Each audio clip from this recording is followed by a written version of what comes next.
Hello，我係阿 Cat。今日咧就訪問咗兩位喺澳洲任職嘅幼稚園老師，問咗一下佢哋關於喺澳洲嘅幼教工作啊。之後咧我仲參加咗佢哋一個幼教老師嘅培訓添，喺入邊咧真係認識咗一啲新嘅教學概念啊，同香港嗰種傳統教育真係幾唔同㗎喎。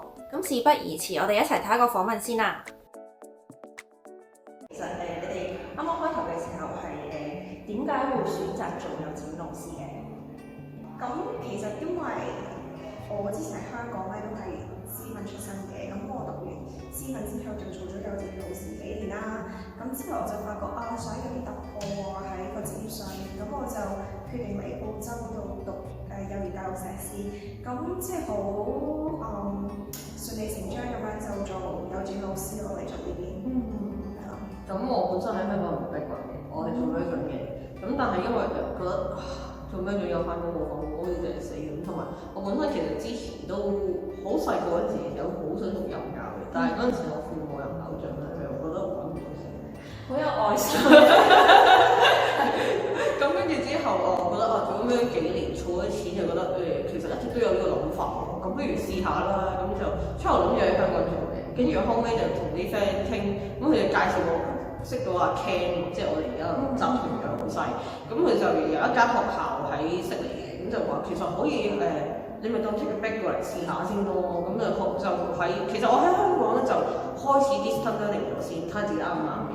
咁讀咗一段時間，覺得OK 喎，其實都幾有興趣，幾中意。咁做咗好多 research，跟住就直接過咗去悉尼做 placement 啊啲嘢，咁就覺得自己都好中意喎。其實做幼教係可能香港係好大㗎啦，但係呢邊就其實都幾舒服，同埋好開心咯，同啲小朋友一齊成長。咁所以就決定諗辦法睇下可唔可以喺度繼續發展落去。係明白。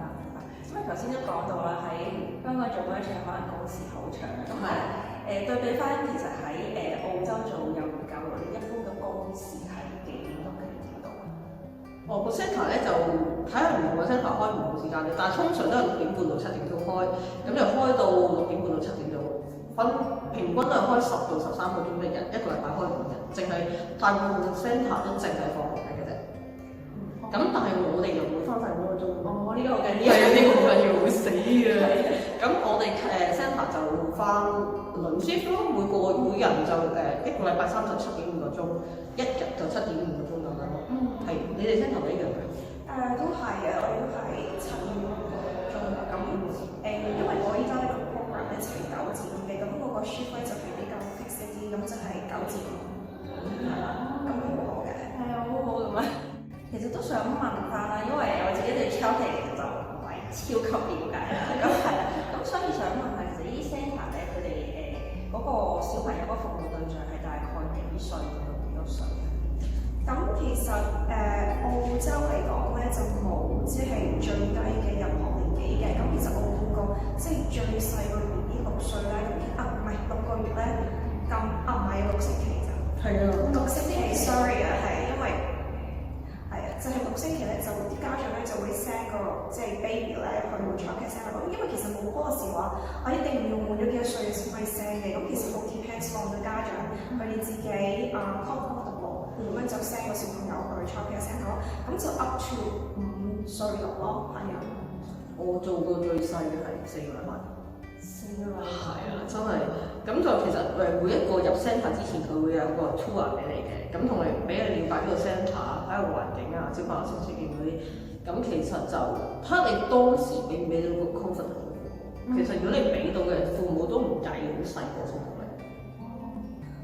仲有一個可能有啲家長會想留意嘅問題就係，其實你哋一個老師係大概對幾多個學生？咁喺澳洲嚟講咧，唔同州份咧就有唔同嘅即係師生比例啦。咁我就以維州嚟講啦，咁其實 under 3嘅話咧就1個老師對4個小朋友，咁3歲以上咧就1對10咧。咁其實個師生比例係好理想咯，對比翻喺香港嘅情況嚟睇。仲有一個係關於想入職嘅老師好想知嘅問題，就係入職嘅時候到 childcare 老師其實嗰個起薪點啊，係大概係幾多？呢個要睇翻你係由 Cert 3開始係入職啦，定係 Diploma 開始入職嘅。咁如果係讀緊 ongoing 讀緊 Cert 3咧，大約係21-22蚊咯。咁仲要睇你係做緊係21-22蚊報俾你嗰種。係啦，冇錯。咁就要睇翻你係做緊 permanent part-time casual 啦，casual 當然就貴好多啦。casual 係可以去到28蚊一個鐘。係啦，咁如果你 Diploma 入職咧，咁佢都有分你有 experience 同冇 experience 嘅，佢每年計個人工都唔一樣嘅。咁你 Diploma 入職都會，譬如 permanent part-time 咁，你就可能有27蚊一個鐘，casual 就去到33蚊一個鐘。casual 嚟講，其實好似香港嘅散工咁啦，即係有需要先會叫你，冇需要你就可能冇 job 住咁樣，同埋即係冇嗰啲 benefits 咯，係假期都冇。係啦，即係如果我哋 permanent part-time，我哋係一係照 pay 嘅，咁但係 casual 就冇。咁同埋 casual 就可能你呢個禮拜完全冇工翻，但係下個禮拜可能都有機會換翻下嘅。其實都好唔 flexible，同埋佢唔要你就隨時可以唔要你。係。咁再加多啲就係如果係 ECT 嘅話咧，咁個人工咧就會再多少少。咁因為即係最近工會嗰度咧都成功爭取幫幼稚老師攞個即係叫最低人工係有增加嘅。咁就由出年1月1開始咧，咁一個 ECT 嚟講咧就至少都有31蚊一個鐘㗎啦。係 permanent part-time。permanent part-time、permanent full-time 都係31蚊一個鐘。可以叫我求咧。最後呢個就係其實都仲係好多入行先會擔心嘅、關心嘅一個問題啦，就係其實幼教老師日常嘅工作係乜嘢咧？咁我可以分享下先嘅。咁我個年紀組咧就係3歲嘅。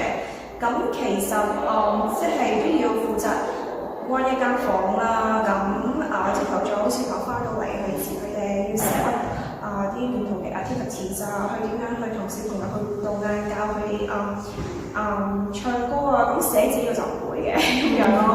咁都係一啲即係課程上面嘅嘢啊，或者文件上面嘅嘢都多嘅呢度。因為呢度咧個師生比例咧就比較低嘅，咁同人哋合作嘅機會咧就會比較多。咁作為一個 room leader 或者 ECT 嘅咧，就要真係 make sure 即係點樣去分配工作啊，點樣去令到大家去合作互相分工，令到間房去運作得順利一啲咯，小朋友學習開心一啲咯。咁另外就係即係除咗同小朋友玩文件上面嘅嘢，同家長溝通都好重要嘅，因為其實呢度嘅家庭咧都係即係嚟自唔同嘅文化啦，咁都要去學習即係唔同嘅文化去點樣同佢哋溝通啊，因為其實唔同嘅家庭都會有唔同嘅期望嘅，咁即係作為一個老師就係即係點樣去設計啲活動，或者去同佢哋嘅父母溝通，幫助到小朋友個成長咯。咁呢度我就會覺得同香港好唔同，因為香港嘅都係即係華人係比較多，咁呢度咧可能就係即係唔同國籍都有。咁我覺得呢邊可能就會係多啲，都會多清潔，因為呢邊冇遮遮嘅，係啦。咁所以其實你一間房見到咁大，所有嘢都係你哋裏邊間房嘅人做㗎，吸塵、拖地、洗被、我聽人講過，洗廁所、換尿片、餵奶都係，係啊。咁其實都呢啲嘢就要同你間房嘅人分工啦。咁我哋 centre 即係某部分 centre 咧就會好啲嘅，有 cleaner，咁可能1個禮拜嚟2-3日咁樣。但係其實平時你個 room 嘅 tidy 啊，所有嘢其實係你都要自己負責翻，你就要安排翻邊個人可以幫手去做啊咁樣咯，係。由於個訪問有啲長啊，咁所以其他內容咧就會喺下集播出。其實今日嚟呢度咧係參加佢哋個 BBQ 嘅，同埋睇下佢哋個培訓活動咯，真係接觸到好多新嘅知識啊！聽講佢哋每個月差唔多都有呢啲活動嘅，老師之間咧有好多機會可以交流咯。點解特別咁樣講呢？因為佢哋做嘢嗰間幼稚園咧係個集團嚟嘅，叫做 Hey Schools， 旗下都有好多間幼稚園嘅。咁呢啲活動咧會有唔同 centre 嘅老師參加，咁就多咗見面交流嘅機會咯。咁我都參加咗佢哋個培訓活動啦。原來佢哋做嘢嗰間幼稚園咧係提倡芬蘭式教育嘅，唔知大家對於芬蘭教育呢一樣嘢熟唔熟悉呢？老實講，其實我喺培訓當日咧就第一次聽嘅。返到屋企 Google 咗一下咧，先知道原來芬蘭教育喺近年咧係好流行。被譽為係呢個優質教育嘅代名詞啊。芬蘭教育咧係講求多元教育，挺學童可以健康咁樣成長，提倡俾佢哋玩嘅，從玩樂中學習啦，挺學童有個快樂嘅童年，同埋主張培養小朋友主動去思考、發問同埋尋找答案。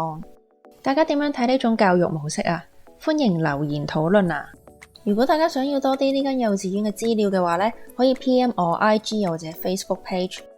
佢哋喺培訓入邊咧有身在芬蘭嘅同事啊。